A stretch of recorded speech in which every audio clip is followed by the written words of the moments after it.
লাগাতার বর্ষায় ডেবরায় নদী বাঁধ ভেঙে বন্যা, এখনো বহু এলাকা জলমগ্ন। আজ বিকেলে ডেবরা ব্লকের জ্যোতনারায়ণ এলাকায় বন্যা দুর্গতদের হাতে ত্রাণ সামগ্রী তুলে দিলেন বিজেপি নেত্রী তথা প্রাক্তন আইপিএস ভারতী ঘোষ। এদিন এলাকার প্রায় 500 জনের কাছাকাছি মানুষকে মুড়ি, ত্রিপল, ভিড়া, জল, ওআরএস সহ বিভিন্ন সামগ্রী তুলে দেন। বক্তব্য রাখতে গিয়ে জানান তিনি কোনো দলের প্রতিনিধি হয়ে নয়, এই বন্যায় মানুষ হিসেবে মানুষের পাশে দাঁড়াতে এসেছেন। অপরদিকে তিনি ডেবরার বিধায়ক এবং ঘাটালের সাংসদকেও কটাক্ষ করতে ছাড়েননি।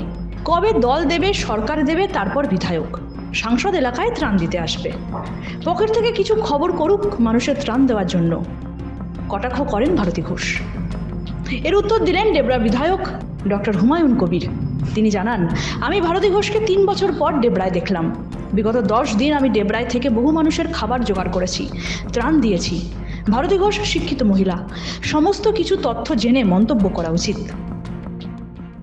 আমি তো শুনেছি যিনি এখানকার বিধায়ক তিনি তো আসেনি, দেখেনি। যিনি সাংসদ তিনি 10 বছর ধরেও দেখছেন না, কাউকে কোনো জিনিস দেন না। সব জিনিস যদি পার্টি দেবে তাহলে আর সাংসদ হয়ে বিধায়ক হয়ে কি লাভ? নিজেও তো কিছু করতে হবে ভাই, নিজেও তো সময় দিতে হবে, নিজের বাড়ি থেকে কিছু জিনিস আনতে হবে, তবেই তো তাকে মানুষ মর্যাদা দেবে। মানুষের মতো সে মানুষ একজন।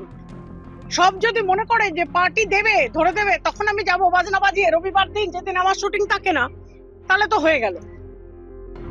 ভারতী ঘোষ বোধহয় বছর 3 পরে এলেন, কিন্তু কোনো খোঁজ খবর রাখেন না, মানুষের সঙ্গে কোনো সম্পর্কই নেই। উনি বুঝতে পারছেন না যে আমি লাস্ট 10 দিন ধরে কত ত্রাণ দিয়েছি, কি করেছি, কোন কোন এলাকা ঘুরেছি, কত পরিশ্রম করছি, উনি কোনো খবর রাখেন না। আমার মনে হয় উনি শিক্ষিত মহিলা, খবর নিয়ে কথা বললে ভালো হয় আর কি।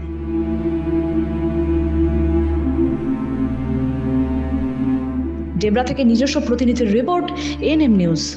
আরও খবরের আপডেট পেতে সাবস্ক্রাইব করুন আমাদের ইউটিউব চ্যানেলটি আর বেল আইকনে ক্লিক করুন নোটিফিকেশনস পেতে।